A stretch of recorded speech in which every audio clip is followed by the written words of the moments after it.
నా పేరు షాగండ్ Suman, MA political science second year, Kakatiya university BC సంఘ అధ్యక్షుని. ఏమనుకుంటున్నానో ఒక్క 10 నిమిషాలు టైం నాకు ఇవ్వండి. నేను వచ్చిన కాకతీయ యూనివర్సిటీ ఇప్పటి నుంచి 1.5 ఇయర్ జరిగిన వరుస పెట్టి చెప్తా.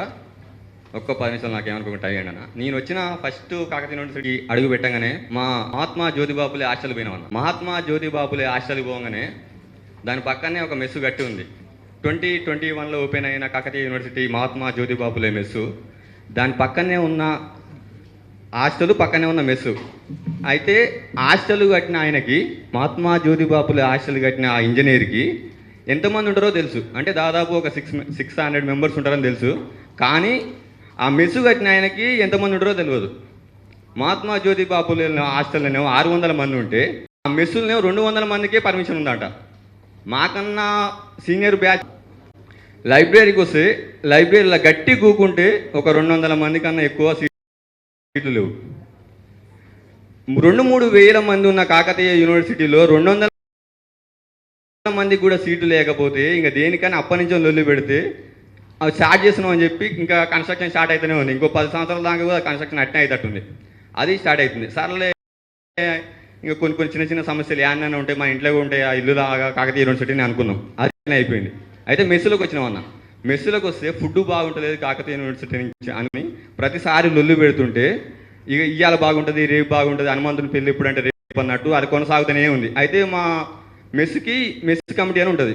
1.5 ఇయర్ జరుగుతూనే ఉంది. ఇన్ఫర్మేషన్ ప్రకారం 5-6 కోట్లు 7-8 కోట్లు దాకా అలా అవినీతి జరిగింది కాకతీయ యూనివర్సిటీ కామన్ మెస్లో. అయితే దీని మీద ఏం చేసారు, మళ్ళీ కమిటీ చేసారు. ప్రసాద్ సార్ దీనికి హెడ్ ఉండే. దాని మీద ఇంకో కమిటీ వేసి ఆ కమిటీ ఇప్పటిదాకా రిలీజ్ చేయలేదన్న. ఖచ్చితంగా కాకతీయ యూనివర్సిటీలో మెస్సులో జరిగిన అన్యాయం ఆ ఈసీ మీటింగ్లో పెట్టాలి. మీరు ఒకసారి అడగండి, కాకతీయ యూనివర్సిటీలో మెస్ కమిటీ వేసిర్రా, ఆ మెస్ కమిటీ రివీల్ చేసిర్రా, అలా అన్యాయం జరిగింది నిజమా అబద్ధమా, దాన్ని ఎప్పుడు బయట పెడతారు, దాన్ని ఈసీ మెంబర్లో పెట్టరా? పెట్టకపోతే 1 కాదు 2 వేలు కాదు 2-3 వేల మంది విద్యార్థులు అందరం కలిసి కలెక్టర్ ఆఫీస్కి పోదామని చూస్తున్నాం. ఎప్పుడైతే ఎంత కాకతీయ యూనివర్సిటీలో 12 యూనివర్సిటీలు ఉన్న తెలంగాణ రాష్ట్రంలో మొదటి స్థానంలో ఉస్మానియా యూనివర్సిటీ ఉంటే, 2వ స్థానంలో ఉన్న కాకతీయ యూనివర్సిటీ తెలంగాణ రాష్ట్రం రావడానికి మొదట అడిగేసిన మా సీనియర్లు, సూపర్ సీనియర్లు వాళ్ళ ప్రాణ త్యాగం చేసి మేము లేకపోయినా సరే, తమ్ముళ్ళారా మీకోసం మా ప్రాణాన్ని త్యాగం చేస్తున్నాం, వచ్చే తరానికి మీరన్నా ఈ ఫలాల్ని అందుకోవాలని వాళ్ళ ప్రాణాన్ని త్యాగంగా వదిలిపెట్టిపోతే ఇప్పటిదాకా ఒక రెగ్యులర్ స్టాఫ్ లేరు, ఒక చదువుకోవడానికి చక్కగా లైబ్రరీలో సీట్లు లేవు, తినడానికి మెస్సులో చక్కమైన ఫుడ్డు లేదు. ఇంకా దేనికోసం ఉన్న యూనివర్సిటీకి వచ్చి ఇందులో ఇంకేంటంటే బీసీ ఎస్టీ వీళ్ళు తప్ప ఒక రెడ్డి వెలమ అనే స్టూడెంట్ కూడా కనపడరు అన్న. ఒక 3,000 మంది స్టూడెంట్ ఉంటే లెక్క ఇప్పుడు కాకపోతే మీరు ఒక గంట తర్వాత అడగండి ఎంతమంది ఇలా ఎస్సీ ఎస్టీ బీసీ వాళ్ళు కాకుండా మిగతా కులాల విద్యార్థులు ఎంతమంది ఉన్నారో ఒకసారి లెక్క తీయరు. చేతుల మీద లెక్క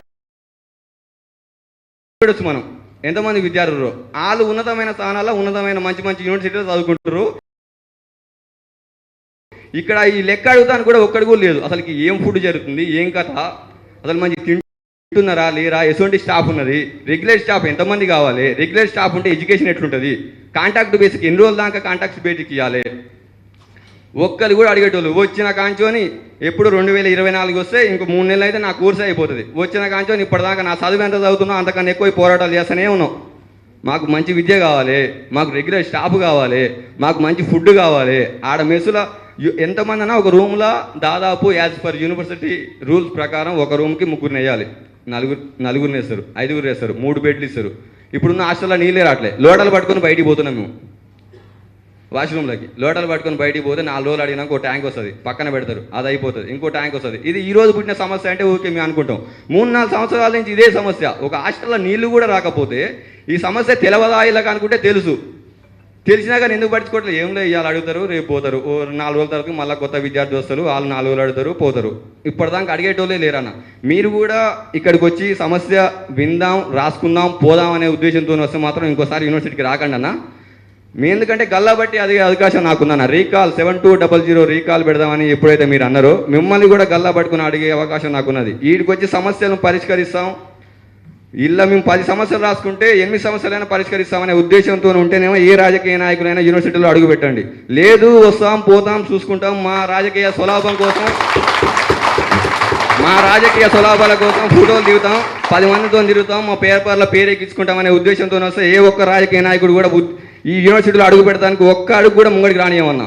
వచ్చినా ఫస్ట్ సార్ చూసాం, సమస్యలు రాసుకుంటుండా, పరిష్కరిస్తుండా, లేదు రాసుకుంటుండు పోతుండు ఫోటోలు దిగుతుండే యూనివర్సిటీ ఫస్ట్ గేట్ కాంచిన ఒక్క అడుగు కూడా లోపలికి పెట్టని. ఒక్కరం కాదు, ఇద్దరం కాదు, 3-4 వేల మంది వరుస పెట్టి కూకుంటాం అన్నీ, ఎవరైనా సరే. కాకపోతే మీకు ఈ మాట చెప్పడానికి ఎందుకు అంటానా, మీరు తీన్మార్ మల్లన్న అసంటోళ్ళను 100 మంది